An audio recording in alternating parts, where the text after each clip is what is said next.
Les gens fortunés font généralement un testament pour répartir à leurs enfants des biens matériels. Mais qu'a fait le Padre Pio, lui qui ne possédait rien? A-t-il même fait un testament? Aujourd'hui, nous allons voir le testament spirituel du Padre Pio.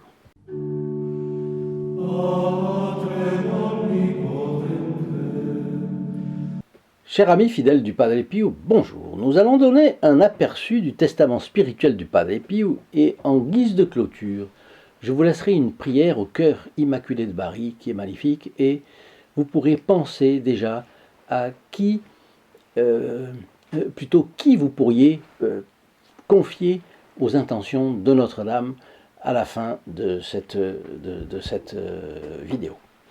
Donc le père Iazenzaniero nous raconte ceci. Soulignons ce qui nous semble être le testament du Padre Pio. Ce sont des lettres et voilà le Padre Pio qui dit dans une de ses dernières lettres, je pense. Dans mon action sacerdotale, je n'ai eu qu'un seul modèle, un seul point de référence, Notre-Dame. Et je crois que je ne pouvais pas agir autrement. Je ne pouvais pas trahir ma mère. Comme un instrument docile entre les mains de Notre-Dame, j'ai voulu toute ma vie purifier les âmes. Je voulais les parer de bonnes intentions, tant en absolvant, dans la confession, qu'en refusant l'absolution à la confession. Je voudrais donc m'envoler au ciel à l'appel de la Sainte Vierge, et je voudrais que mes filles spirituelles, mes fils et mes filles bien sûr, autrefois on parlait comme ça, s'y envolent de même, sans plus d'obstacles et sans autre référence. Et pour la prière, tout comme j'ai essayé de garder les yeux dans les yeux de la Mère Céleste, je voudrais que mes filles spirituelles fassent de même. Et par charité, je voudrais que chaque cœur devienne une Casa Sollievo della Sofferenza. Vous savez, c'est l'hôpital du Padre Pio, où on traitait tout le monde, les riches comme les pauvres, sauf que les pauvres, on les traitait gratuitement, et avec la même science que les riches, la même qualité de soins. Donc, je voudrais que tout le monde, tous les cœurs de mes filles spirituelles soient un Casa Sollievo della Sofferenza, maison de soulagement des souffrances, où la Vierge soit la maîtresse absolue et exclusive. Je souhaite que mes filles spirituelles apprennent à voir la Sainte Vierge sous cet éclairage, afin d'éviter le déclin de leur vie spirituelle et l'ignorance des adversaires.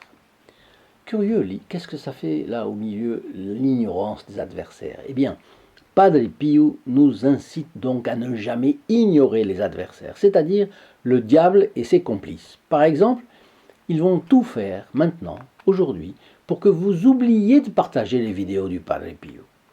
Ou alors que vous trouviez que non, vous avez autre chose à faire, alors vous oubliez, vous allez faire quelque chose et après vous allez l'oublier.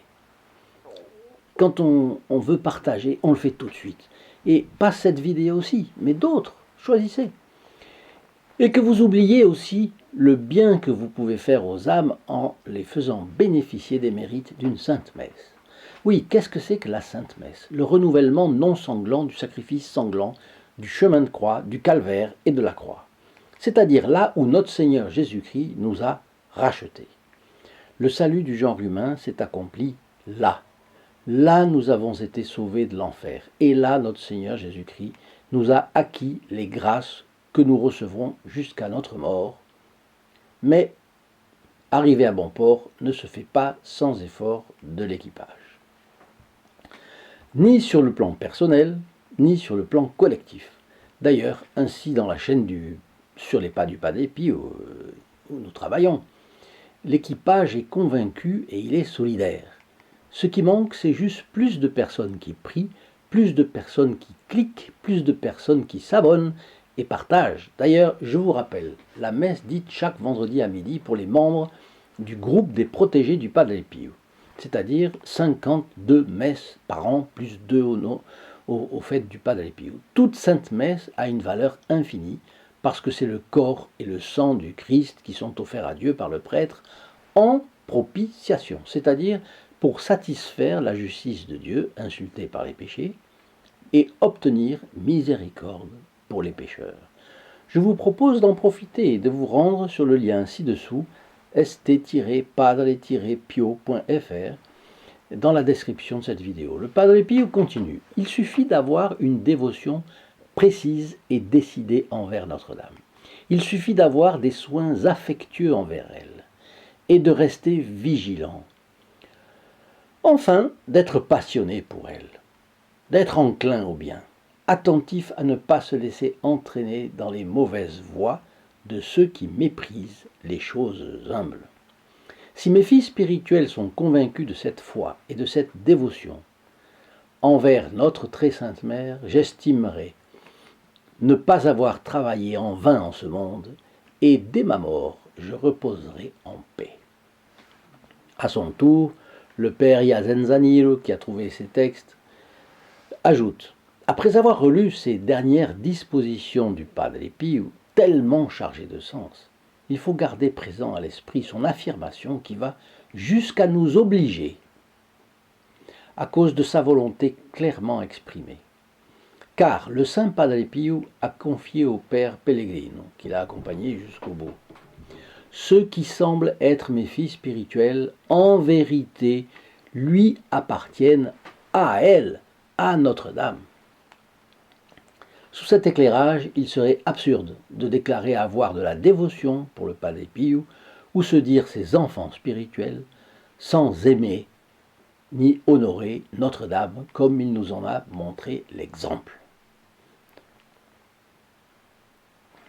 Je vous laisse maintenant la prière au cœur immaculé de Marie, extraite du dévotionnaire Manado Christan. Ô cœur sacré et immaculé de Marie, source de l'humanité de Jésus, paré de toutes les grâces, prérogatives et excellences qui convenaient à la demeure de Dieu lui-même. Ô cœur très riche et trône du Très-Haut, par l'intercession duquel Dieu accorde toutes les grâces aux hommes. Ô cœur très précieux, tabernacle de la divinité et centre du véritable amour envers Dieu et les hommes. Ô cœur très doux, victime de la douleur pour les souffrances de Jésus et les péchés des hommes. Je me présente ici, et en toute confiance, je m'approche de ce trône de grâce et de miséricorde. Ô cœur généreux et compatissant de Marie, mère de Jésus et aussi la mienne, je me présente devant vous, espérant que vous m'obtiendrez le pardon de mes péchés, la persévérance finale et toutes les grâces dont vous savez que j'ai besoin pour servir Dieu et vous servir en toute fidélité et amour. Je vous implore aussi pour la conversion des pécheurs. Ayez pitié de leur triste état. Ô Notre-Dame, éclairez-les de la lumière qui est votre Fils. Obtenez-leur la grâce d'une vraie contrition de leurs péchés et allumez dans leur poitrine le feu d'une vraie charité. Ces grâces et d'autres, dont vous savez que j'ai besoin, je les attends de votre affection maternelle avec une telle confiance que je les tiens pour acquises. Puisque vous êtes le refuge des pécheurs, la santé des malades, la consolatrice des affligés, le secours des chrétiens et la mère de la divine grâce.